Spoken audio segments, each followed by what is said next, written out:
You have to have them buy into the training and have them understand that, hey, this is an opportunity for you to learn something. And I understand that you're probably not going to work here forever. And I get that, but you have an opportunity here to learn some things and take these things with you wherever you go. And welcome to The Bottom Line, the podcast that brings you real stories behind real restaurants. In each episode, we explore the decisions, systems, and stories behind the most successful restaurants out there in the market. No fluff, no hype. Just real operators, real challenges, and real advice from people who know how to get results.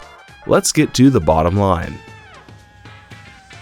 Today's guest is a restaurateur who built a brand on quality, consistency, and community. Pete Boniface is the co-founder of Yampa Sandwich Company, a fast casual concept born in Colorado back in 1998. What started as one location, serving sandwiches, soups, and salads, no shortcuts on ingredients, has grown into a multi-unit business. Pete, welcome to the show. Could you please talk to us about Yampa and your journey?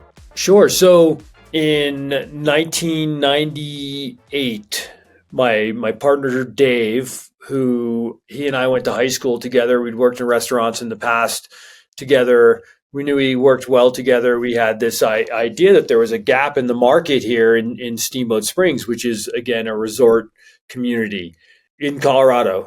And so we were just like, hey, we can provide a lunch for the fly fishing guides, the ski guides, the people going up on the hill, a good lunch to go. That was something that was missing here. And I couldn't get it myself. And I was working in other restaurants where I just felt unfulfilled. I didn't have respect for my employers. And when I say I didn't have respect for them, I did a great job for them, and because I had respect for myself. But I knew for my personal growth, I needed to be more challenged, and I knew that these people were not going to get me there, or I wasn't learning anything from them. And quite frankly, thought that I could teach them a few things, but they weren't listening. They weren't open.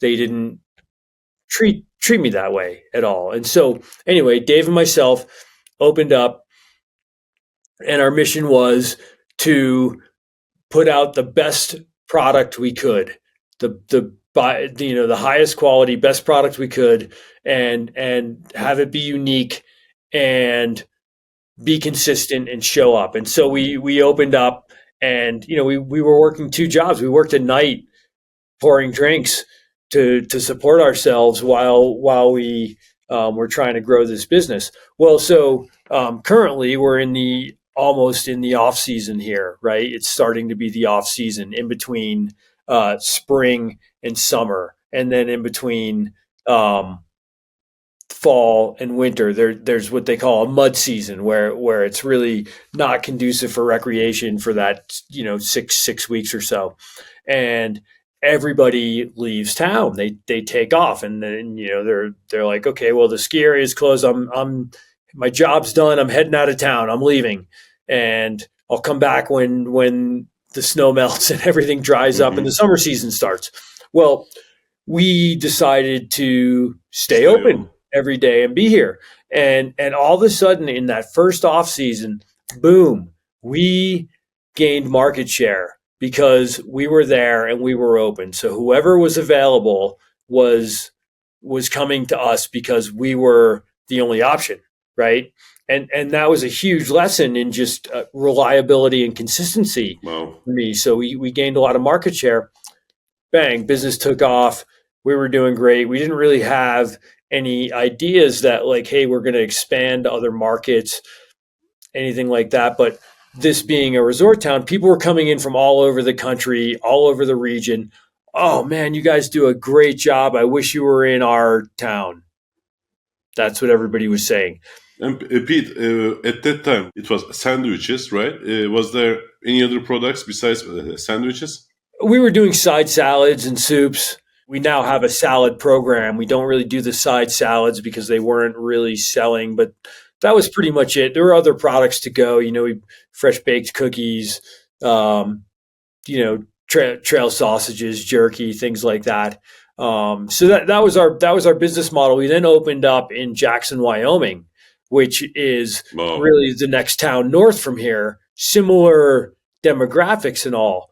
We opened up there in 2005, and it took off right away. Again, we were like, "Oh, we're onto something here. People really are going after what we have." But one thing that we found out was that resort towns are difficult to manage because of the seasonal waves Yeah. and the transient populations and stuff. And so then 2 years later, we opened in Fort Collins, Colorado, which is a town of about 180,000 people. And we just figured, oh, it's going to be a slam dunk in this town because there's so many people, there's density, but one thing that we learned was our marketing plan was not suited for a major metro area or a sprawling metro area. And so our marketing methods that we had used in these small nuclear communities didn't work in a larger community because we weren't hitting our target customers. So it took us a little bit to be like, okay, well, we need to focus on the mile around us, because really the rest of it doesn't matter. People are not going to drive in their everything is convenience down there. Convenience, convenience, convenience. That's what it is. And we're seeing that those trends continue with third party delivery and whatnot. But anyhow, we adjusted our marketing, and then we met the other Dave who wanted to bring our concept to Denver, and we sort of were just like, yeah, well, that's not really what we're not really set up to do that, but just got to know him as a person and his skill set and who he was, and decided it would be a great move to partner up with him. And we opened up 2 years later, 2009, in downtown Denver, and boom, it took off right away. So we took the lessons we learned in Fort Collins and brought them to Denver. And he had a lot of knowledge on the Denver market, which helped us out. And so he's a CPA, so he brought a lot of systems as far as tracking KPIs and whatnot into what we're doing, and he's been a great partner. And so Dave and myself all have different skill sets, and I think we work well together because we don't have egos. We can sit down and talk about things and think about them, and we've since grown our team at the corporate level, bring in finding our gaps and what are we not good at, who do we need to step in and help us out with this. And so at this point we've been in business for 25 years, and we're only 8 units, which once we started to grow in Denver, we thought that we would progress faster, but certain swings in the overall markets, the real estate market. You said people crave personal touch, people trust you, loyalty, consistency, credibility, reliability, just do a good job, stand behind your product. These are all my mottos. It's all super simple, really, when it comes down to it. It's not that complicated.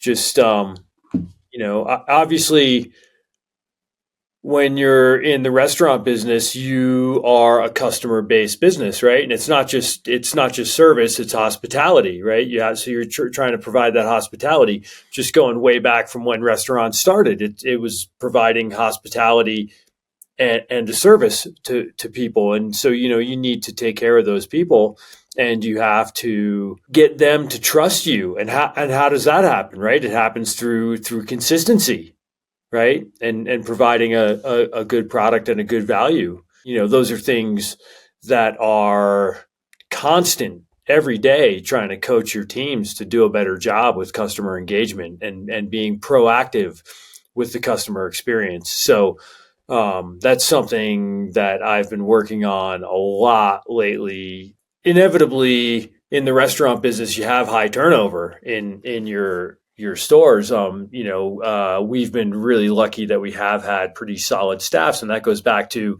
what you were talking about earlier. When I worked in restaurants, I wasn't treated very well by the people I worked for. And, at some I was. And I get that, restaurant owners, they get tired of the hiring and the training and whatnot. And so their employees just become another commodity like anything else that they're using. And as owners, they miss out on that piece, the respect piece and the trying to coach and bring it up. And so I'm trying to not, after 25 years, not lose the energy that I put into that, but I want to connect with the people that work for me, and I want to have them understand my philosophies and what it is that I think Yampa should be, and the way we should treat people to build the business. Because I always tell everyone in my organization, there's only 3 ways to make more money in the restaurant business, right?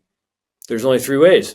Those 3 ways are, getting that person that's there to spend and has come to see you already to spend more, right? And that's going to impact your numbers exponentially just by getting every person to spend a little bit more money. Then second, it's to do such a great job for that person that they come more often, right? So they come twice a week instead of once a week, or twice a month instead of once a month. And that, again, will grow your numbers exponentially.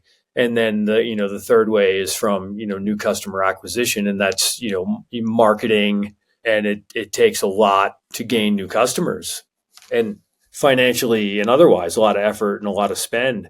And I always tell my employees, I would rather spend the money on you. I'd rather pay you the money than some marketing firm. So why don't you get out there and make a connection and up your customer service game and be proactive about it. And then I'll, be able to afford to pay you more. So it's as simple as that, really. That's also like everything that I'm preaching. Like I have this like chart that I'm gonna share with you. It's basically like a consistency chart. When you don't have consistency, you don't have revenue. When you don't have revenue, you can pay your employees. Don't pay them a good amount, then they don't take ownership.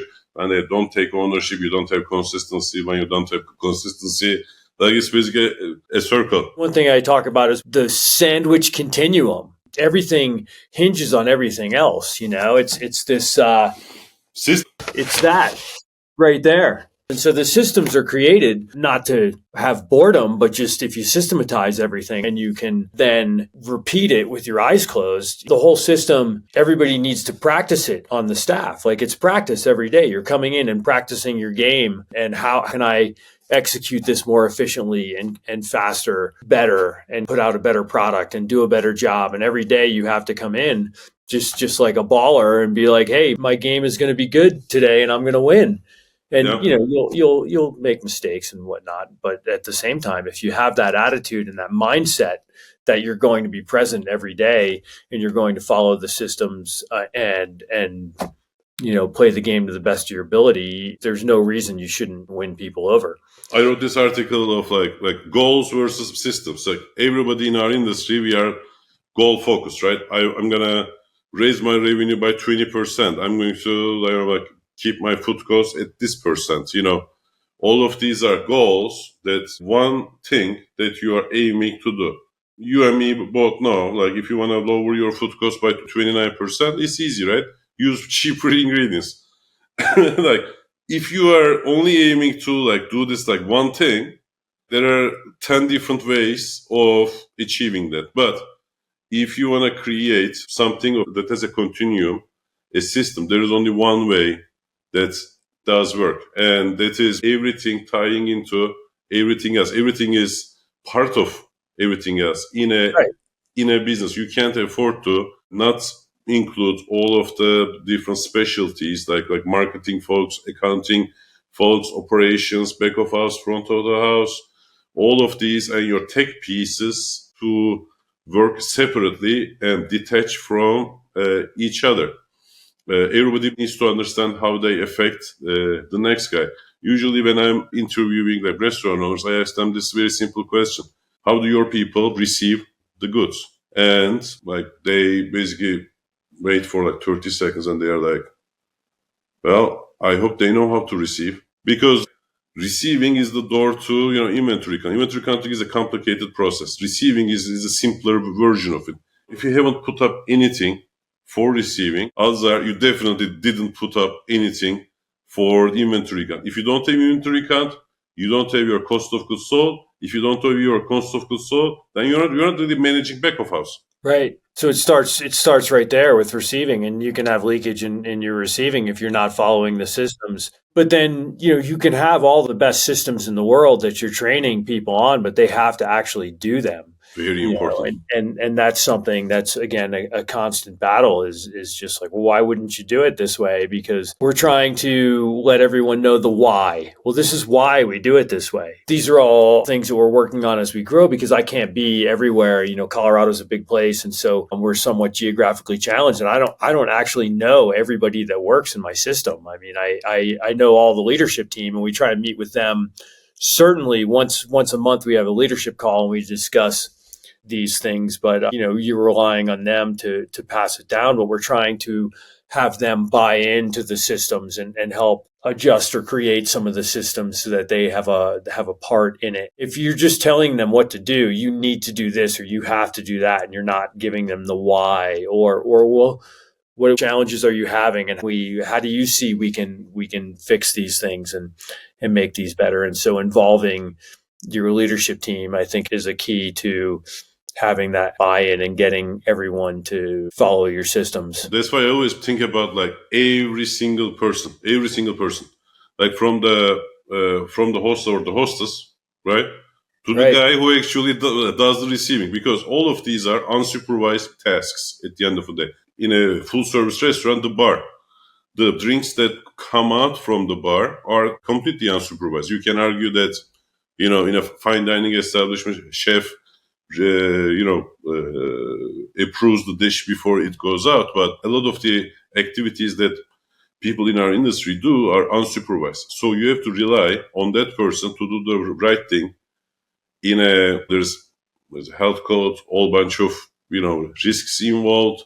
They are customer facing, so everything that they say can basically make or break the relationship. Right. The way that I think is like, how can I get the buy-in from every single person in here? And it's usually like, what people don't like is change. So right. I'm an agent of change, right? As an agent of change, I'm the first one to say people don't like change.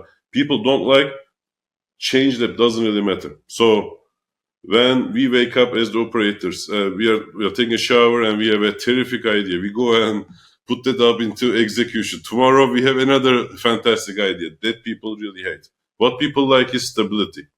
And even if you tell them, we are going to like walk through lava for the next like 4 months, but at the end we are going to go into this like meadows and like all like a heaven, people are fine in that 4-month period. But if you are coming up with a new idea every day, people don't like it. The second thing is like, what's in it for me? Agent versus principal, the problem. Why would I bother doing the inventory right when it's hard, right? It's not something that was asked of me in the past, so why would I do it now? Agent versus principal. We are the principals, right, as the business owners. Right. They don't have any say, any control, nor any additional benefit in that, in doing the right thing. Right. Or they don't see it though. So it's a matter of making them see it. And, like I was saying before, trying to explain the why, or ask them, well, why do you ask the question rather than tell them why do you suppose we want to do it this way? Or what do you think about it? So then they can actually contemplate why you're doing something a certain way. And then when they understand the why, I think that's where you start to get that buy-in and people execute better. So maybe they will come up with an idea.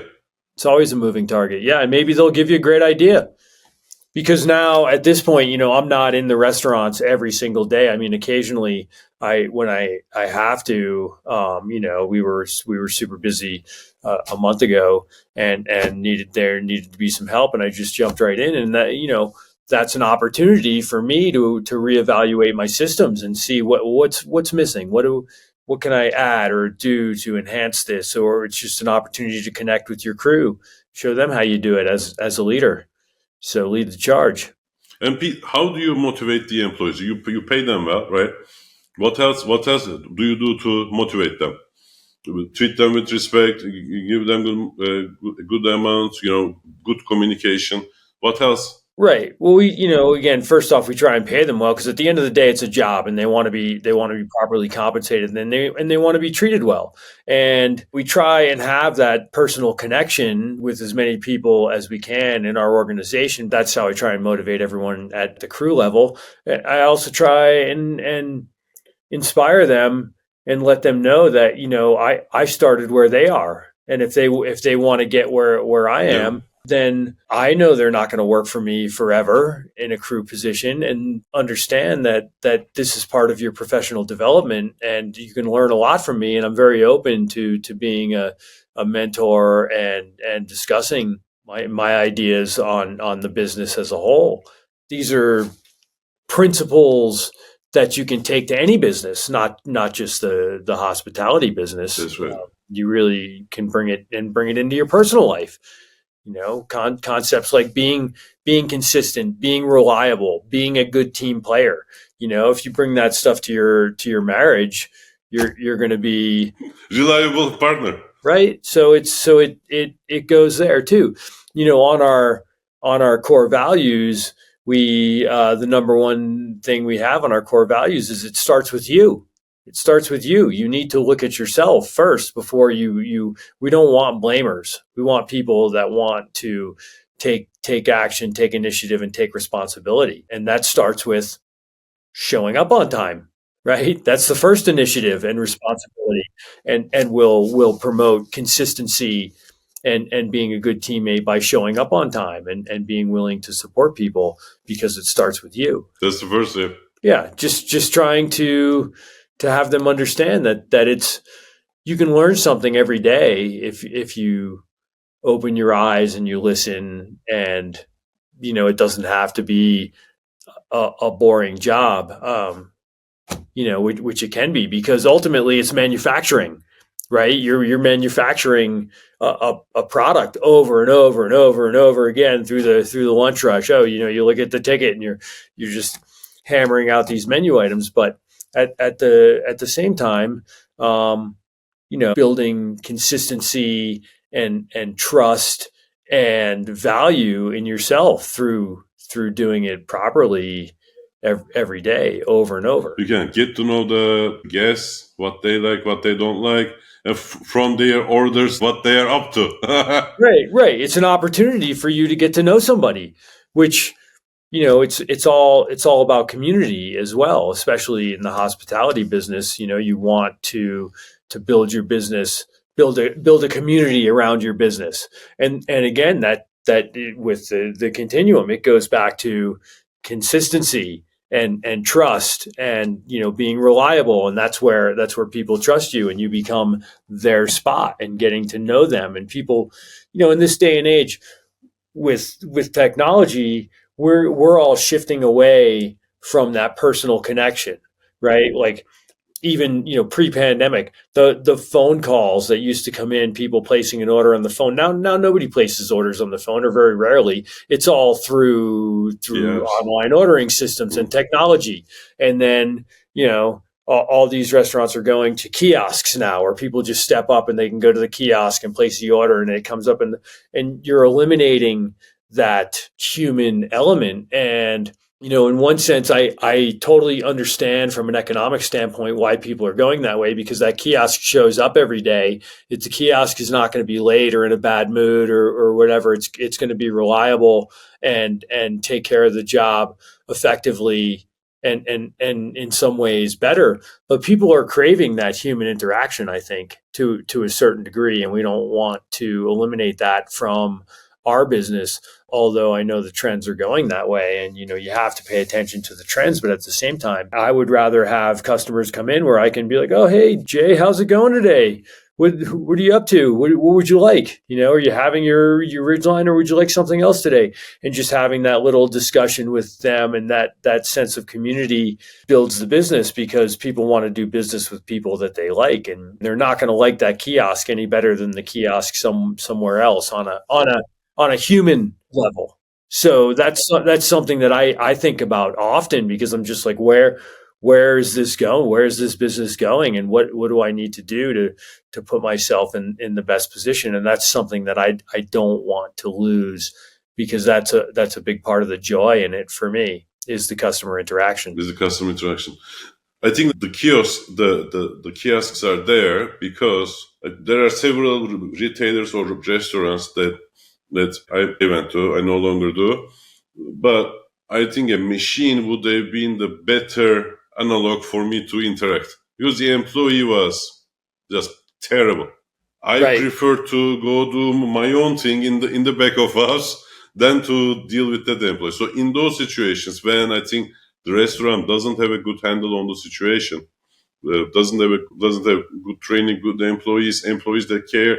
I mean, sometimes feels like some employees wanna hurt the establishment rather than be part of the establishment. Kiosks have all these like economic benefits, yes, but at the same time, if a restaurant doesn't have a strong employees, I think they rather should have just have the kiosk. But at the end of the day, then what are we left with? Right. In this example, okay, like let's put the kiosk instead of the terrible employee. Then like then you're not really managing a business then. Like you can manage your employee, right?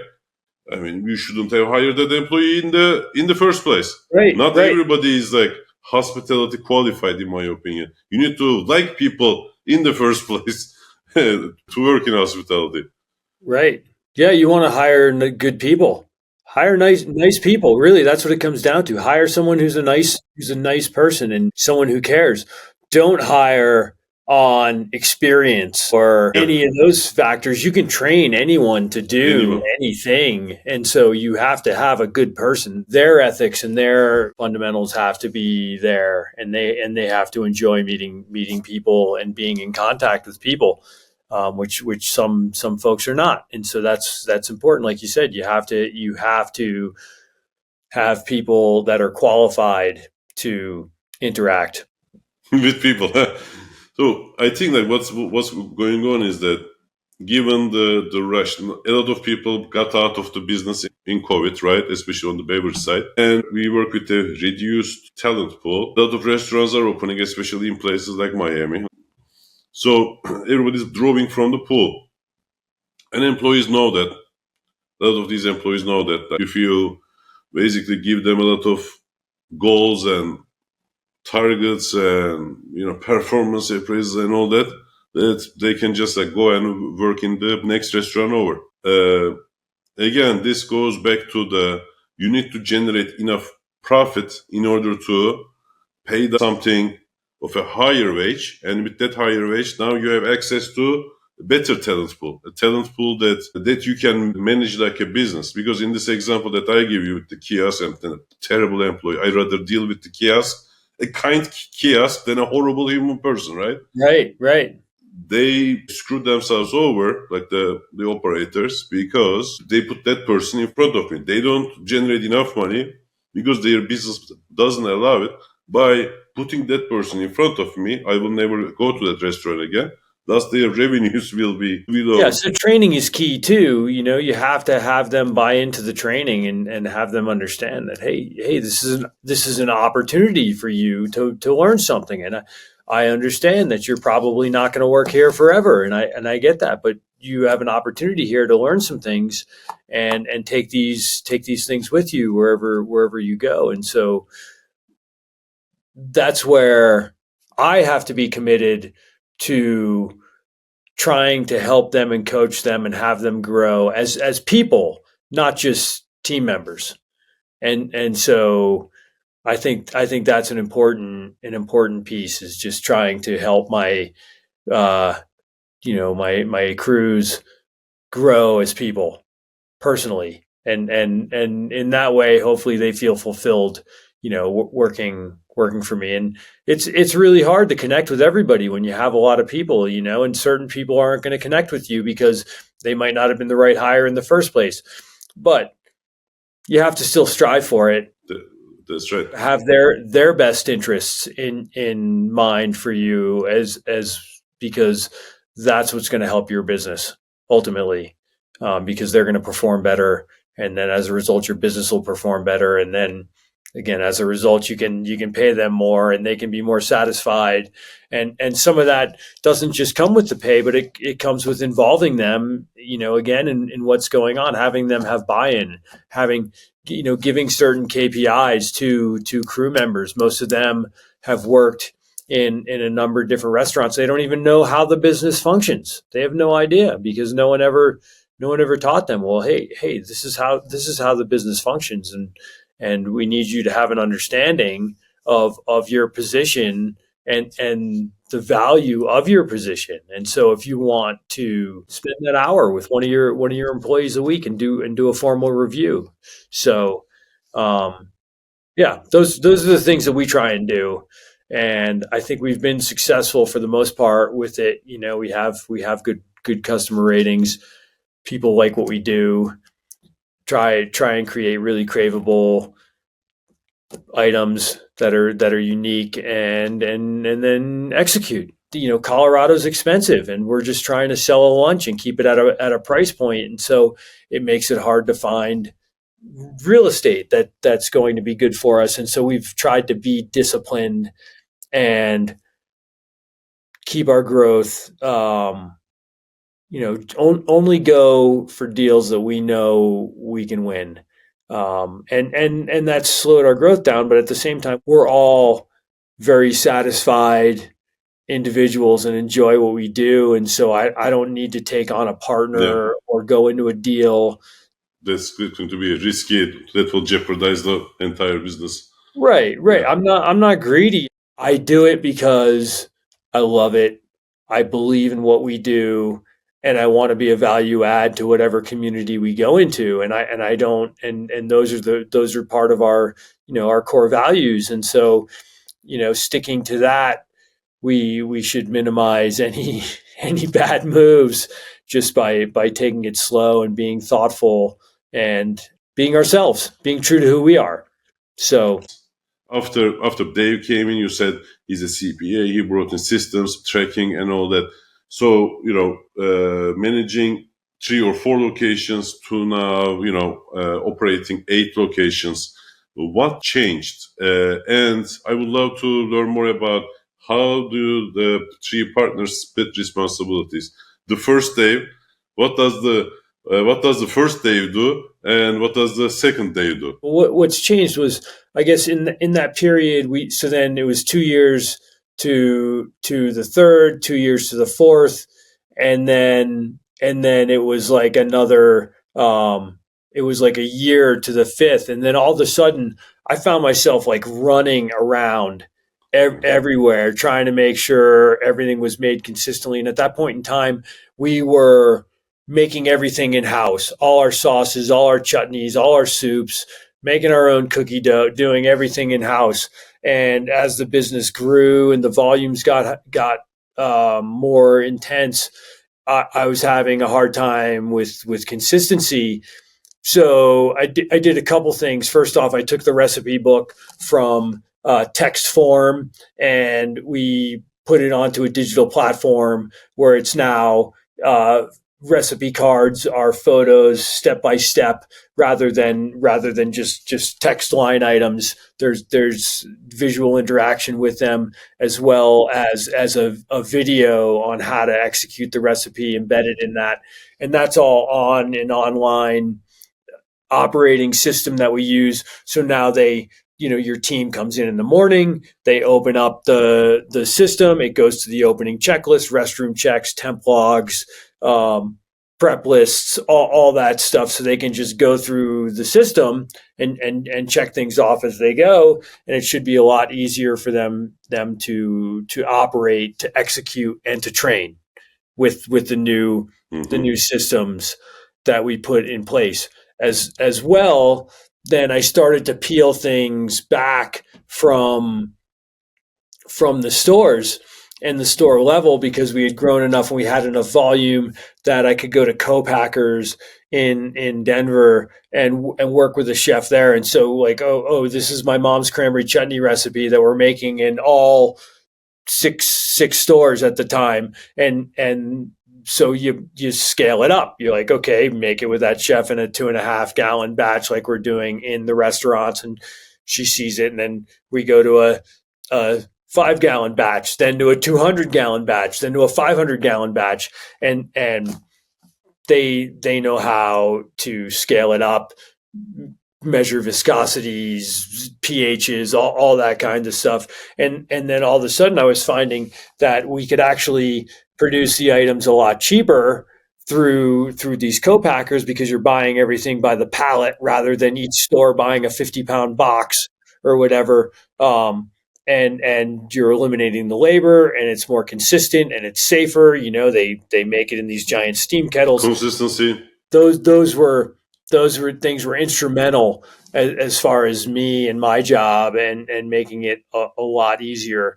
So that's what's really changed, and we're looking to go that direction with more products as we grow and the usage becomes. We have to obviously get to certain levels where it works, but peeling products away from the kitchens, it's key in this day and age where labor is inflated so much. Pre-COVID, you started people at $12 an hour and they made $8-10 an hour in tips. You're like, oh, that's a pretty good job. Well, now you start at 18 and they're making 15, and you're just like, oh my God, I can't believe how much money they're making to work at a sandwich shop. But then again, for them to go out to one of our competitors and buy something, they have to be making that kind of money.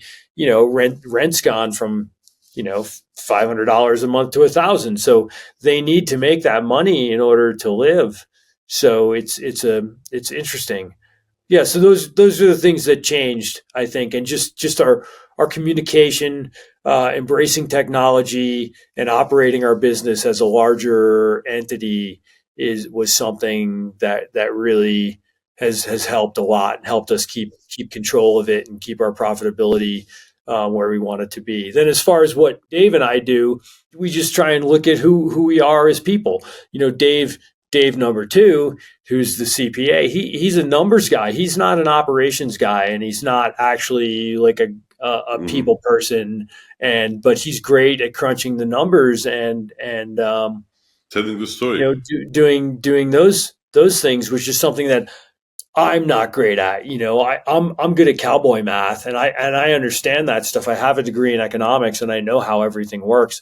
But as far as like building out Excel sheets and platforms and things for our managers to use, that's not something that I do. What I do is product development, product selection, supply chain management, training. Those are all the things that I do, and it's more the training systems and stuff that I come up with than Dave, who I went to high school with.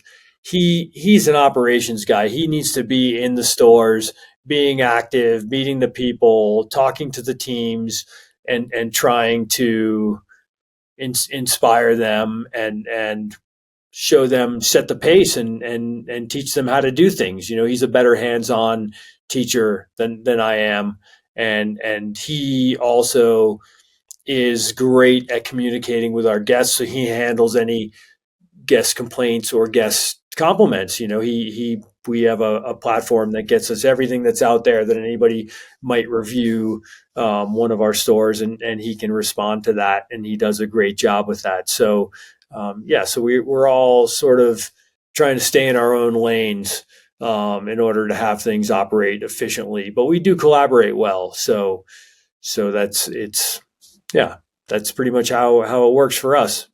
Amazing, Pete. I have taken a lot of good notes, and if I were to give a summary, one of the achievements that turned the corner for you is the marketing plan. The marketing plan going into Denver, convenience, third party delivery, and adjusting the approach. I think Yampa was rebranded at that time. Right. And we rebranded because we couldn't get a patent on our initial name. And also there was some confusion in the major metro areas our backcountry provisions name. People were calling up like, "Hey, do you have snowshoes to rent or whatever?" They didn't understand what we were. So we were like, all right, we have to get that out of the way, and we have to have a brand that we can scale at this point, because that's really where the value in our business is going to come in the future. If we, want to take on a partner, we need to have tight intellectual property and tight numbers, and that's really what someone looks for if they're looking to buy a business. So those were two things that we worked on, and we did the rebrand. Through the rebrand, we worked on all of our packaging and having branded packaging, because we again reached that size where it made sense to get branded packaging and things like that. And so in doing those things, branded bags, branded boxes, a new website that had a good catering program. We found that our food lent itself really well to office lunches as well, but it needed a different packaging for the office lunches than it does for a guide taking it out to the river.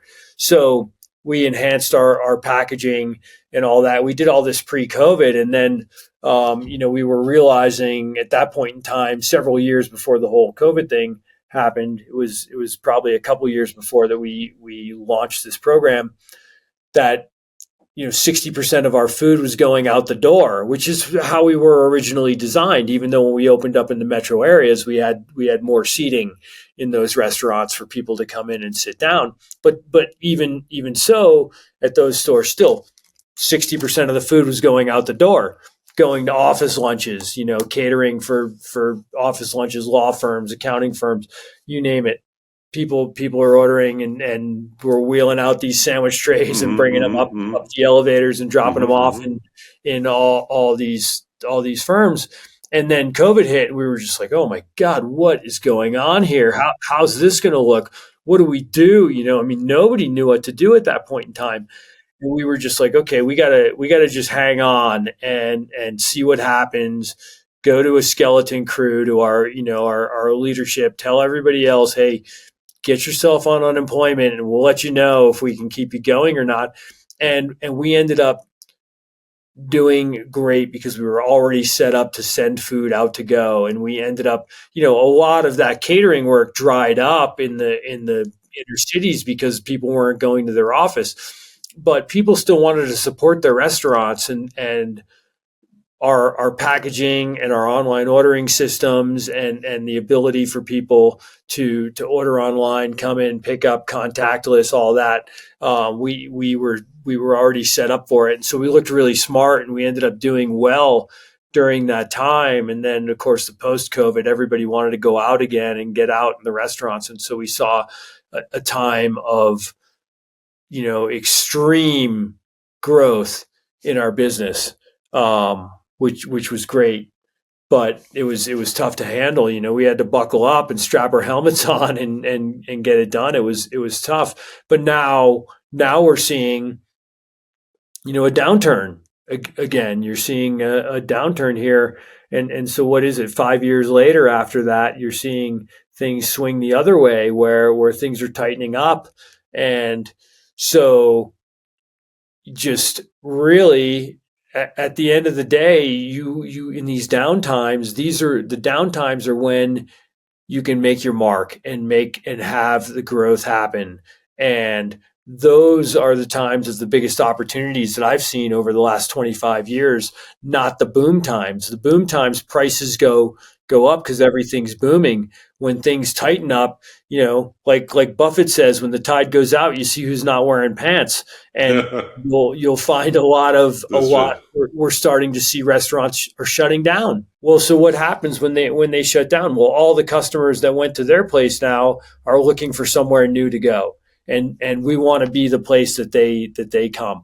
I don't want to see people go out of business, but at the same time, it's an opportunity for us. We're not going to go out of business because we're going to be consistent. We're going to show up every day, and we're going to take care of our customers. And so, I know there's a lot of fear out there right now, especially with last week and what's going on, and people are all being reactive. And I don't think that's a good thing overall. But at the end of the day, you still have to show up, go to work, do the best job you can, and you'll probably still have a job. 25 years of developing, inventing, problem solving, and 8 restaurants, uh, employing 90 people. An amazing story, an amazing career. It's been fun, and I'm really proud of what we've done. I'm proud of the work that Dave and I and our entire team does every day, and we'll keep swinging. Amazing. Anything you would like to add? What do you see as the most instrumental thing that's helped out your restaurants in the past? If you could pick one thing that's helped elevate those restaurants, what was that? Systems, as you already have. One thing that I'm going to tell you that can help your restaurant is doesn't take a lot of work is implementing a group purchasing organization, GPO, Right. and like they negotiate the contracts. This helps you in 2 ways, which I don't know whether it's going to be the best solution for your side because you do a lot of the things in-house or you have these contracts with the packers. National Restaurant Association's official statistics is 15% savings in food and OPEX.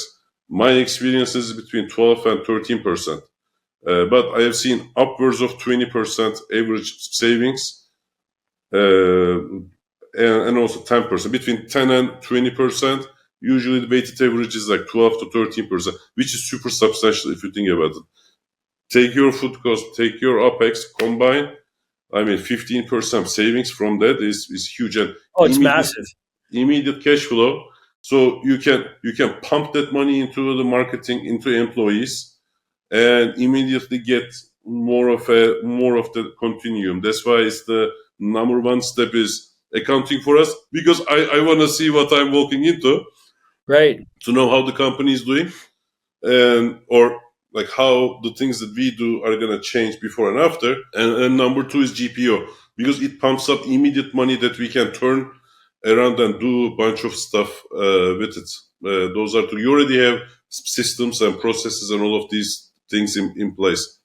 And to me, as a previous operator, what I loved about systems processes obviously started as, cranking up the cost of goods sold and, eliminating the waste. But what I love the most is how few of like fire drills that I was called for. Right. Before everything was a fire drill. And afterwards, like when you put in place like repair and everything, the last brick is usually the repair and maintenance contracts, right? Like when you put in place production, supply chain, employees and all that, usually the last brick is the repair and maintenance contracts. After you do that, now you are golden. Now you want to be fire drills? No, like let's talk about strategy. Right. Yeah. We signed on with a group purchasing organization. Oh, it was a while ago, and that was you're so right. It was instrumental in us moving the needle as far as our food cost goes. And I won't name names, but we had been using a an organization, a broadliner, and they had a representative sales rep for each of our stores. So each store had a different sales rep, and I would go in the stores. This was at the same time Yeah. that I was trying to iron out the soup recipes and stuff. And I'd go into a store and I'd see different products in there that weren't the approved product, the products that I wanted to see. And I was like, what's this? And they're like, oh, well, Julie said that was, what I want. And I'm like, what is going on here? Go back to the regional manager that we had, and we were just like, hey, we need one rep for all the stores. When do we get to that point where we have one rep for all the stores? When do we get to the point where we get pricing based on purchasing from all the units, not just one. Where do we need to be? What's the number? Tell me what the number is. And he just was like, well, actually, to answer your question, there is no number. And my partner Dave's like, what are you talking about? There's always a number. There's always a number. What's the number? Just tell me what it is. If I'm not there yet, then I know. Just I want to know what it is. But this is what we need in order to grow our business. And he was trying to protect his street salespeople and not take the business away from them. Yeah, to a regional or a national person. Right. So we ended up signing on with a group purchasing organization, and they lowered our food costs by like 20%. We shifted to a different broadliner who gave us everything we wanted. The other side of this whole arrangement, by the way, like in my experience, anything that can go wrong does go wrong. Like you have the perfect number one, broadliners change prices on a weekly basis, right? And like you pick up, let's say, chicken breast this, and for 5 weeks it is the best price, very good price. 6 weeks there is another item, the price of this goes up, and price of this that was here now goes down. Right. So like they're almost like curveballs, and I think there is an AI. This is my conspiracy theory head. There is an AI in the back looking at what you are purchasing, and they are throwing curveballs. So inventory management tools are, I think, super vital, especially with the tariff world, to understand like before and after, like what's happening every week. Because another thing that like when people think, just like I talked about the receiving inventory count, the third thing that people think that does happen, that doesn't happen is a GM reviewing the invoice. Right. I mean, every restaurant is buying at least like 500 SKUs. What do you expect from the guy? Like he has like a brain of like super brain and memorize every single price. What happened in the last 5 weeks? That he will be looking at the commodity markets or what happened in the pineapple markets in wherever pineapples are produced. No, like you need a GPO to have negotiated prices in place because they have those people. They have the people who knows pineapple commodity markets. Right. And they'll get you contracts to go out.